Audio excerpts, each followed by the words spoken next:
Assalamualaikum.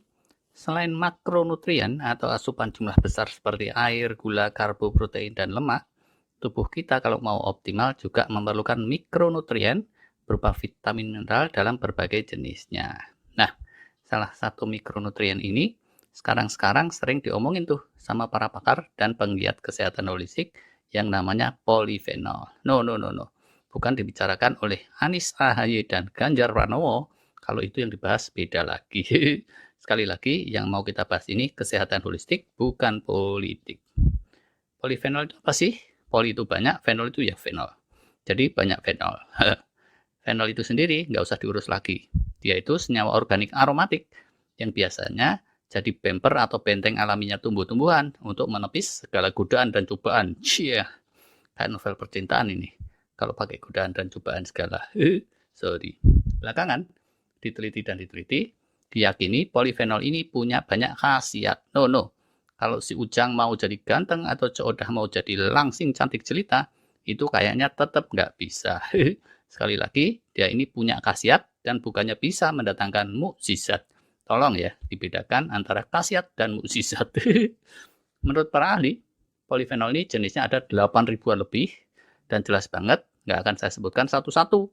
Kalau 8.000 saya sebutkan satu-satu, selain bisa seharian ini video nggak selesai-selesai, lambe saya juga bisa jadi ndomble. Oh alah. Yang utama ya, polifenol ini jadi pakannya gut microbiome di perut kita, sehingga konstelasinya menjadi kondusif. Dan keduanya, dia itu bisa ngencengin autofagi. Ketiganya, dia itu punya sifat antioksidan untuk mengeliminasi radikal bebas dan bukannya mengeliminasi radikalisme. Beda urusan sih kalau itu. Tiga hal tadi itu adanya di hulu kan ya.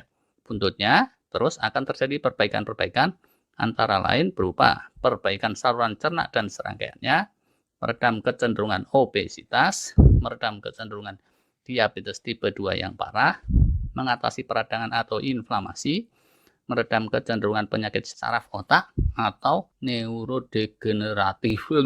Angel mentok sendiri. Kemudian mencegah penyakit terkait aliran darah atau jantung atau kardiovaskuler. Dia juga punya pengaruh positif pada mitokondria sel-sel tubuh kita, berkhasiat juga untuk longevity jadinya, yaitu bikin awet muda panjang umur. Meningkatkan imunitas juga, yaitu seiring perbaikan gut microbiome tadi itu. Meningkatkan vitalitas juga, karena dengan gut membaik, radikal bebas dan inflamasi tereliminir, mitokondria dapat booster, ya udah kita jadi lebih nggak gampang tepar, nggak gampang capek. Tapi ya kalau terus-terusan disembur sama mertua kayak si Udin, ya tetap capek juga sih. Psikis sih kalau itu capeknya. Komplit tuh semuanya. Dulu pernah kita sebut sekilas-sekilas waktu kita ngabsen asupan-asupan yang bisa ngencengin autofagi, yaitu si polifenol itu tadi, bukan poliklinik, politeknik, dan apalagi poligami. Semuanya itu beda urusan. Walah. Kalau dicari di online, suplemen polifenol ini banyak yang jual. Bahkan ada yang gembar-gembor polifenol itu banyak terkandung di dalam daun pisang. Tapi para ahli itu jarang ya yang ngomongin polifenol sambil nyebut-nyebut daun pisang atau suplemen. Mereka cenderungnya menyarankan asupan alami dari makanan minuman yang berkhasiat, tapi lazim dimakan minum oleh manusia dan bukannya yang kelompoknya itu makanan gajah atau marga satwa eksotik kayak gitu. Karena sekali lagi polifenol ini kelompoknya mikronutrien yang kita perlukan dalam jumlah sedikit saja. Makanan sumber polifenol yang lazim apa sih? Nah, pertama, sejumlah berry tertentu, katanya yang paling tinggi blueberry dan blackcurrant. Kemudian rempah dan herbal tertentu juga kental polifenolnya, dan konon termasuk yang paling kental itu cengkeh, bisa sampai 540 mg setiap 1 onsnya.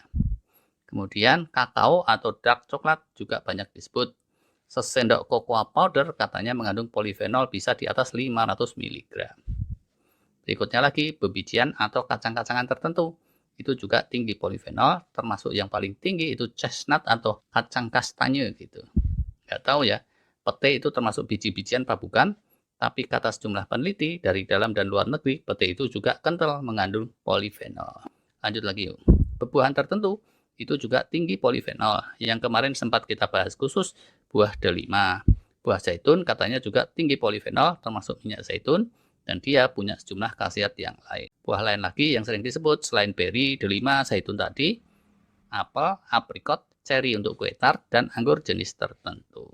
Sayur-sayuran itu hampir semuanya mengandung polifenol, hanya saja kandungannya itu macam-macam dan kebanyakannya bukan dalam jumlah yang amat banyak. Jadi, kalau dikit-dikit rada nggak ngaruh. Sebaliknya, kalau makan sayurnya banyak, itu selain dapat polifenolnya, dapat manfaat lain dari serat dan mikronutrien jenis-jenis lain segala macam. Tapi mohon maaf, saya harus ngaku dulu bahwa saya tidak terlalu suka makan sayur. Astagfirullah.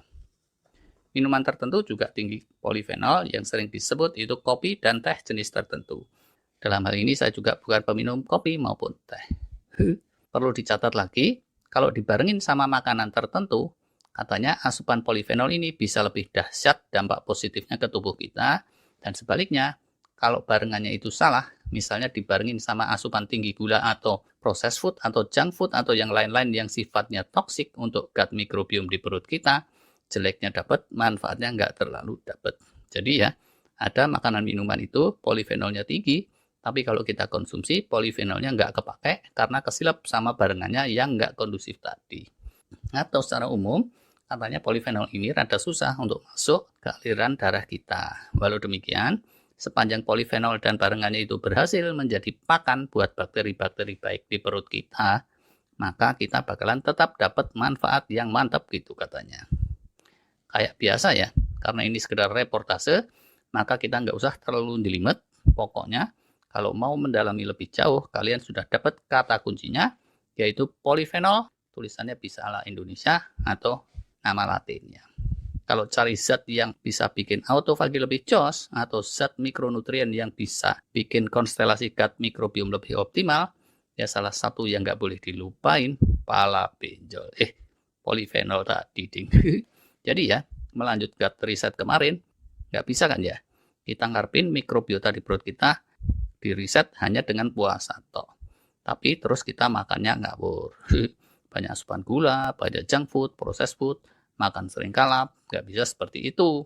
Kita mesti juga serius dan cukup perhatian sama zat-zat mikronutrien yang berkhasiat macam polifenol ini tadi. Gitu deh. Terima kasih.